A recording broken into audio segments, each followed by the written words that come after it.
This is my fortified base on Enshrouded, and in this video I'm going to show you exactly how to build it step by step. I'm going to be making use of some of the newly added tools such as the decay tool and the overgrown tool to really shape this base into something that you'd want to live in yourself. Before we get started, a big thank you to Keen Games for sponsoring this video. If you want to check out the game yourself and support me in the process, click the link in the video description below. The first thing you'll have to do is find a relatively flat area of land and place down your altar flame. Now this build will require an altar level of at least 2. It's not actually that big of a build, but it's a little bit too big for an altar level of 1. If you want to build this in the exact same spot as I have, you'll find this area just to the north of the Kindlewaste fast travel and just to the southwest of the Vuka sacrificial hill up here. After that, we need to mark out our foundations and find where the front of the structure will be. So I'm going to use the regular stone block, and it's going to be 2 of what will be the back of the structure. And then if we go down the front, it will be 5 from the level of the flame altar. So that's 1, 2, 3, 4, 5. So it'll be 3 wide. And when you've completed this, you should have a rectangle of 3 wide and 8 deep. Now towards the back of the structure, I'm going to create another rectangle, which is going to be 5 by 3. I'm going to use the fancy stone blocks. And this is going to be our main sort of communal area for beds for all of the additional helpers. Following around the back right, I'm going to use the desert temple block now, but it's important to note that if you don't have any of these materials, you can just substitute them in with anything else. It doesn't really matter. This is just what I've chosen for the aesthetics, but since the building materials have no structural properties and Enshrouded, you could substitute these out to suit your own preference. I'm then going to have a 2x2 of conifer wood, and then a 2x2 of half timbered blocks. Then at the end of the half timbered blocks, I'm going to have 4 ceiling blocks of regular stone blocks. Now these are just half a block wide, they're not the full block like this one. From here we need to fill out this patio area. I'm going to use refined wood blocks for any wood that's exposed to the elements. I have a row of full size ceilings along the front. But then I want to create a little garden patch for growing crops here. So I'm just going to outline this with the refined wood blocks. Probably doesn't need to be this big, so we can go along the front as well. Now at the front left of the structure, I want to leave another area here for more farming, so I'm going to leave 2 blocks and then I'll come in here with the refined wood blocks. And if we make this a 2x2, that means that we can switch now to the bigger ceiling blocks. And we can go all the way up the front now until we match the front of this structure here. So now I'm at the other side of the structure. I want to create some houses for the other survivors, so let's make a 2x2 with the hollow halls block for Alden Crawley. We'll make some city wall blocks for Valerie. And then we'll use palmwood blocks for Mei Ying Cheng. Again, we're going to need to put some small 2-meter blocks along the edge here. This is going to be a stairways which takes us onto the top of these builds. And then this area just on this side here is all going to be farmland, as it is with the front here. So what I want to do now is basically grab the regular stone block, 2-meter ceiling block, and start to work all the way around the build in a big rectangle. Now this should be made easier because we've already marked the extents of the build on either side. So now you can just go all the way around the outside like this. The only thing to watch out for this build in particular is this back right corner where we're going to make a tower. So here you'll need to fill in this spot with the full 4-meter regular stone blocks. When you're done, it should look like this, and this is really laying out what we want for the rest of the build now. The back left is going to be farmland for the smaller animals, and the front right is going to be farmland for the bigger animals. So now with the foundation in place, on the back right of the structure, I'm going to focus on building a tower. So I'm using the narrow walls here. I'm going to come around the back of the structure, and then I'm going to have a door frame, just in case you want to go inside the defensive walls. That option is going to be there for you. And then I'm going to have the regular 4-meter door frame on these sections here. Now if we go up a level, I'm going to switch to first person mode for this, grab the 2-meter ceiling pieces, and I'm going to create a little walkway around the outside here, and that's going to sort of extend to the top of the walls, but we're not going to do that right this second. Come back out first person mode, and I'll continue to build upwards. So you can see here I've just got the regular walls, and then I've got a door frame along the top, regular walls around the back of the structure, and then another door frame at the opposite side. So you want to keep building up. I'm going to use these stairs as, I guess, scaffolding. I want to go 4 walls high, so I guess this would be, if a wall is 4 meters high, this would be 60 meters right now, 60 meters high. And then here I want to grab the 2-meter block, place them one on the inside here, and then I can switch to the foundation. That's just going to give me a good snapping point. I can take out this now, start to move around the build. Now obviously with the building in Enshrouded, if there's already a block of that style when you're placing it, you're not going to waste any materials just by overdosing it on the top. So as you can see, I've left a little spot in the middle here, and I'm going to use the grappling hook pull armor, snap it on to that spot there. Now just to add a little bit more decoration before we go, I'm going to switch to the door frames, unsnap that, and I'll just have this sort of staggering effect around the build. I'm going to remove all the scaffolding on the higher levels and create a scaffolding slightly lower than this overhang. The reason for that is I want to make some corbels on the outsides of these walls.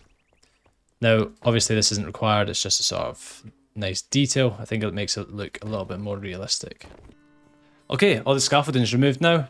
Now I'm just going to focus on the fortification around the outside. I'm going to use the regular stone blocks, and it's going to be with the 4-meter wide walls. So what I want to do here is basically go around the outside, and I want it to be on top of the ceiling here. And once you're done with the first layer, it's going to look something like this. Now of course we want it to be a double layer, so once you're finished with the first layer, go around and do the same thing all over again. Now this time we want to again make sure that we're on the regular stone block, so just make sure that you're making the wall quite thin. Now you can still run through these if you want to. I'm not going to make use of them in this build, but the option's always there.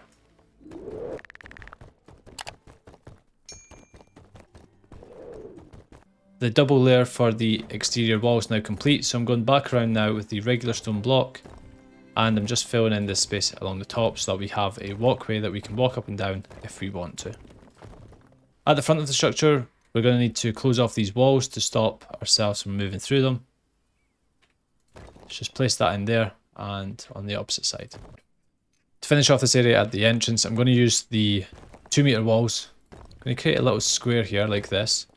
And then I'm going to grab the 2-meter peak rooftop, and using the granite ornamented roof block, I'm going to just place this on top like this. So it has a slight overhang on every side, and I think this looks really good.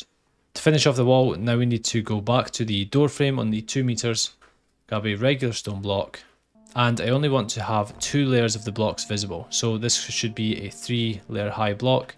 I just want it to be 2. Gonna hit snapping back on there, miss one, place one, miss one, place one. And then on the opposite side, we're going to be doing the same thing, but we're doing them in an alternating pattern.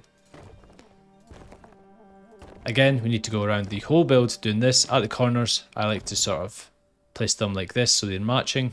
But if I jump off the front of the structure, you can really get an appreciation of how this will look around the outside. On the inside of the tower, I just want to follow this along and basically create a bit of a barrier so that you don't accidentally fall off on the inside. When you're done, it should look like this. You can see we've got the alternating blocks all the way around the exterior of the structure, and we've got the main gate entrance here. For the gate, I'm going to use this crypt gate. It's quite large, but it fits really well in the space that I've made. Let's see if we can get it to snap. Looks kind of nice like this. Let's see if we can play around with the fine-tune position. If we want to scroll it up or down, if we want to move it slightly up or down, we can do that. We can also rotate it. Let's see if we use the fine-tune rotate. I don't think this will be much use in this situation, but it is really good to see that we can tilt these now. And we can tilt them back and forward as well. Let's see if we can get this back to where it was. Okay, so I think I'm happy with the height. I don't want it to be sort of dragging along the floor. I want it to look almost like it's hovering here. Place it there. That looks good to me. Let's give it a try. Yeah, I think that fits really well. It also makes it look a bit more secure. Okay, so let's focus on building up a few of these structures now. And I think it's only fair to start with the big communal one at the back. So I think for this structure, I've been using the fancy stone blocks. I've only got about 1600 left. I'm not sure that'll be enough. If I turn on the magic chest, I can pull from the chests now. And I'm going to have, I think, a door frame, and then we'll have 2 window frames on either side. And then we don't want to look into the structure, so if we just make sure on this side we'll have 3 walls.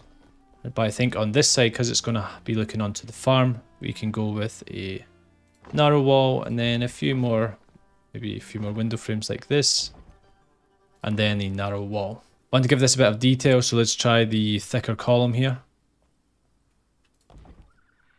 Something like that looks good. Do this on either side, and I also want to do this on the corner of the build as well.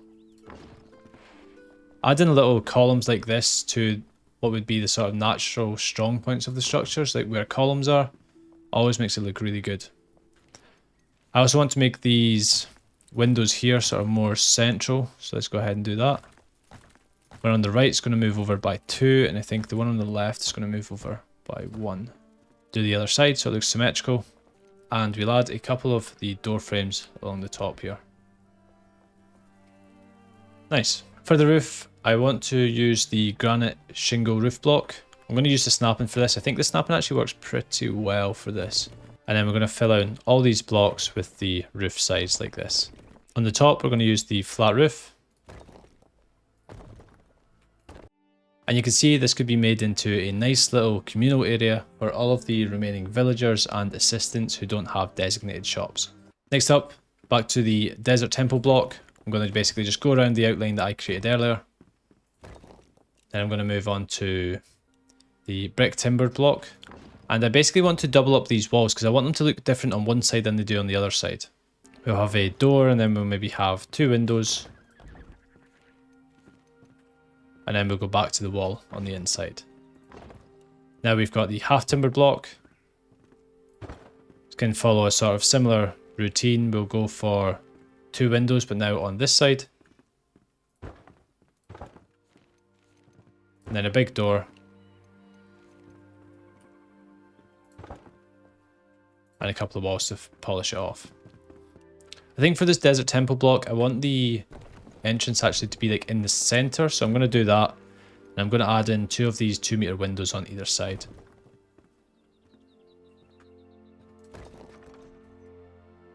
Maybe the windows are slightly too far over, so let's move these in. Yeah, that looks much better. Do the same on the other side. And then if we create some stairs using the 2-meter stairs with the regular stone blocks. 2 stairs up, a couple of ceiling blocks which takes us to the wall. And then I basically just want to copy what I've done for the walls but as the roof. So if I start off with the half timbered block, we move to the 4-meter ceiling and we have snapping turned on. Can easily have 4 here like this. We'll have the brick timbered block. And then last but not least, the desert temple block. And I just want to show on the inside here, this is going to be where the alchemist will stay. And we've got the 2 doors we created earlier. That comes into the tower and we can jump up there using the zip. It does work. I'm not going to do it because I don't want to end up there. And actually, I guess it makes more sense for this to be part of that structure. So if I take out all of this and I place it in using the brick timbered block, then if I have a conifer wood floor, in this section here, and then I actually have the brick timbered block wall, then we now have an entrance from this side as well. So I think that makes more sense. It makes the buildings a little bit more evenly sized too, which is always nice. If you didn't know, the most recent update brought this amazing first person mode, which I've already been speaking about, but it also brought a bunch of social quality of life features such as voice chat, text chat, an emote wheel, as well as combat improvements and a visual indicator for parrying in combat. With all that said, we've now created the structures on the back right of the base, and I now want to focus on the little farm area that we're going to have at the front right of the base. Now I'm going to use the rough stone blocks for this, and I think also the 2-meter wall. Take snapping off, and I think I want it to be 2 higher than the paved area. I also want to place it on the inside of the paved area because I don't want any overlap on this side. And I'm just going to follow around the outskirts that we've created earlier. Now obviously I've already placed dirt in here to make it grassy. If your area isn't already grassy, you're just going to have to go back onto your construction hammer, move down to the terrain, gather some dirt and place it in. Let's see if we can also block in the stairs here using the stepped wall, 4 meters. We'll place it in like that, and then we'll move to the wide wall and place it in like that. I think that looks much better. I'm now going to go onto the 4 meter roof with the straw roof block. Now I do have snapping on here, but I think it's snapping at a pretty good height, but it is snapping on the inside. So let's unsnap that, maybe raise it up ever so slightly. Turn snapping back on, and we're going to come 3 down this way, and we'll go 4 along the back wall. I don't want this to look like it isn't supported by anything, so I'm going to go back onto my refined wood block now. Turn snapping off, and I don't want it to be right at the corner. I want it to be sort of in one and back one, so maybe around here. That looks good. Let's see if we can make another column on this side. So we'll come in one and back one. And then just for realism, I'm also going to grab a 4 meter door frame and sort of work this around as if it's almost internal beams. Once we're done, we've got a nice little shack for our larger animals. Whilst we're here, we may as well decorate this area. So I've got the big farm animal pillow here. I'm going to place it in the back left. I want to try and squeeze as many of these in as possible. So that's 2, 3, 4. And let's actually make this, see if we can make this 6. And then I'll have 5 smaller ones on the opposite side. Something like that. I also want to place in a couple of decorative straw piles. So let's move this up. Let's have one facing this way. Something... Actually, maybe I don't want it right next to the wall. So maybe just place it right in the open here. So we'll place one this way. Place one the opposite way. And I want to have a play around with the fine tuning. So if I tilt this maybe up like this. Then we'll raise it so slightly. Let's have it sort of stacking on top of each other like that. Ah, that looks really good. It's actually really good having that sort of triple axis rotation. It gives us a lot of freedom for building.